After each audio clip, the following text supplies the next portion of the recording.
Hard-boiled Haggerty in the ring now. Today's the heyday of the pretty boy. Kowalski is called killer for Flying G.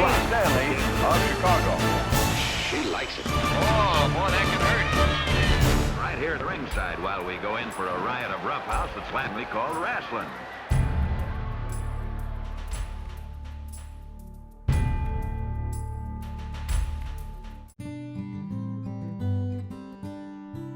I was raised in Texas.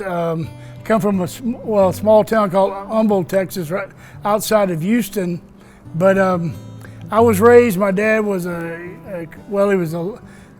was a logger at one time there. He was a construction worker. He drove tugboats up and down the Gulf Coast. He did all kinds of things, jack of all trades, to make a living. But he was a rough old fella, and I came from a family with 6 kids. You know, and back then it was rough for him to make a living, and we had a tough time going, but we somehow made it. I mean, I remember eating, drinking powdered milk from and imitation cheese and all that from the government would issue to you, the food stamps, the whole thing. But you know what? My mom and dad put it together somehow, and I started out of Texas. That's where I came from. That was my background. My dream in life was being the second Johnny Bench, pro baseball player. I was a good catcher and a very good hitter, people say, and so I was looked at even when I was young, you know, by the pros, and asked to come to camps and different stuff like that. Offered some scholarships, and so that was my dream. And about my junior year of high school, the friend of my father's decided he wanted to be they were going down to the Coliseum, Paul Bosch's Sam Houston Coliseum in Houston, and watching pro wrestling. And so they took me a few times, and I kind of got the fever. I'm like, man, these guys are something. They're beating the hell out of each other, you know. And they had some good athletes.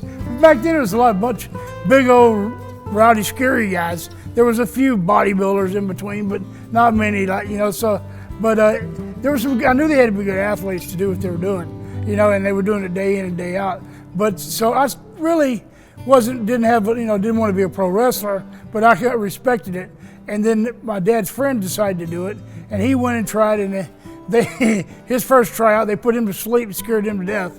And so he didn't last very long, so kind of put a bad taste in my mouth, my dad's mouth, and my dad's friend's mouth. And so we kind of got away from it. And like I said, my dad was doing construction work a lot, and at that time he was doing pretty good. He started doing better, and he had 2 crews going.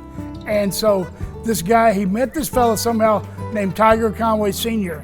Tiger looked at me and said, hey, you know, Ed, why don't you get your son in pro wrestling? He's just like an athlete, he might make it. I started looking around, and there was like these lucha libre shows going around town, you know, and so I went over on the Mexican side of town and walked in and said, hey, you know, I want to be a pro wrestler. They had me doing flips and all, and within a week they said, you're booked. And it scared me to death. I go, booked? I don't know anything. And I'm booked on a card already. So I went back, and my dad called Tiger and told him what I was doing. Well, what they called that, folks, back then was opposition against regular NWA pro wrestling. So that was outlaw. That was outlaw group. And so Tiger Conway he went crazy. You tell your son don't ever be around them idiots. They're starving people to death. They're a bunch of nobodies. And And matter of fact, if he wants to train, I'll train him. Tell him to show up Sam Houston Coliseum, be there Sunday afternoon. So we went, and Tiger Conway Sr. was a rough old guy, believe me. But he was going to try to stretch me, they call it, and make sure I didn't want to be a pro wrestler. But I was in such good shape. I'm running 7 miles a day. I'm lifting weights. I'm doing everything. He couldn't blow me up enough to stretch me and make me give up. So he finally said, you know what? That's it, we're done. He got in the car, and on the way home, he's riding with us. He goes, I don't feel comfortable training him. I don't want to train that kid. So that was the end of that. So I was like, I told me that, hell with these wrestlers, man. These people are crazy. I don't want nothing to do with that stuff. So I went on back playing my baseball and stuff, and then it was a couple of weeks. My dad, if you remember, I don't know, a lot of people out there back in the day when I was back in the 70s, whatever, they had TV guides you got. He said, look, there's an ad in the TV guide. The guy's got a wrestling school across town. And so I go, I don't know. We went over there, and there was a guy named Joe Pizza, And we sat there and he had all the pictures up in the room and the rings in the back room. And I was impressed, but I'm sitting there and he goes, here's what did it. He said, you know something? He said, so you want to be a pro wrestler, huh? He said, what are you, 5'10"? He said, I can make you bigger and wider, but I can't make you taller. This is a big man's business. He said, I'll train you, I'll take your money, but you'll never make a dime in this business. When he said that, something hit me, just, excuse my language, pissed me off. And I said, okay. And he said, it'll be $3,000. Well, back then was a lot of money. That's all I had saved. He must have counted my money because that's all I had. And I told my dad, I said, I want to try it. He goes, are you sure? He said, yes, that's a lot of money. I said, I know. He goes, you sure you want to do this? I said, I want to do it because I wanted to prove to him I could make it. I gave him the money, and man, believe me, it was a ride, Daddy. He tried to make me quit too, but there was 10 other students. Me and a guy named Gary Young. He wrestled as Gary Starr when he started. We're the only two guys that made it. They all got scared to death and beat up and left. But we made it and had a career out of it. But that's how I got into pro wrestling. When I wrestled in the Superdome, and me and Scott Irwin, the Super Destroyer, we beat Andre the Giant, Dusty Rhodes for the tag belts in the Superdome with this huge crowd. They had so many people they had to take us to the ring in a golf cart, you know, because you'd be too tired to wrestle by the time you got there. We beat them, and I come back, and I made a big payday, you know, and I called old Joe. And I said, Joe, guess what? You were right about one thing. I'll never make a dime in pro wrestling, but I'll make hundreds of thousands of dollars. Click and hung up.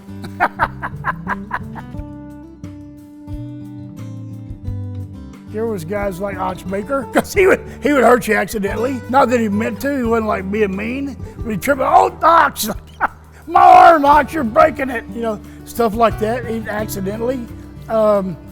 There was guys like as far as, well, back when I was younger, I did now. Lee Anderson I was scared of when I was a young kid. I remember him choking me, throwing me against the wall. I'm about to shit my pants. I'm scared to death because he was the booker. He ran everything, plus he's way bigger than me.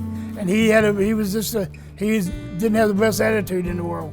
Guys like that, Bruiser Brody. Woo! I've wrestled for a million times. We got along as friends, but when you go in the ring, he didn't know you. A great wrestler and drew a lot of money, was a gentleman and a scholar and treated me so good, was Ivan Koloff. That's the guy. He was the Russian Bear. You couldn't ask for a nicer fellow. I mean, he just made you feel, even when I was a young kid. Like when we wrestled in Atlanta, Tommy Rich Wildfire, he was on top. Me and a guy like Steve Regal, we're just the guys they beat on TV. When you see a match, they'd advertise like Atlanta or something. They'd say the main event, you know, and Wildfire, this, and that, and they'd say plus one other match. They always had plus one other match, right? And so we called them, so when you look at it, it says POOM, P-O-O-M, plus one other match. So we used to do this at TV before it started. At Channel 17, we started doing it, the guys laughed the whole time, no, the veterans laughed their butt off. Me and Rick McGraw and some other guys, we go, hey, listen, the POOM squad's got a cheer for you. We pop popcorn, we set up chairs. Hell, we'll do jobs anywhere. Go POOMs! My signature move was a loaded boot. Yeah, that's what I was known for. You know, because Bill Watts developed that in the Mid-South, you know.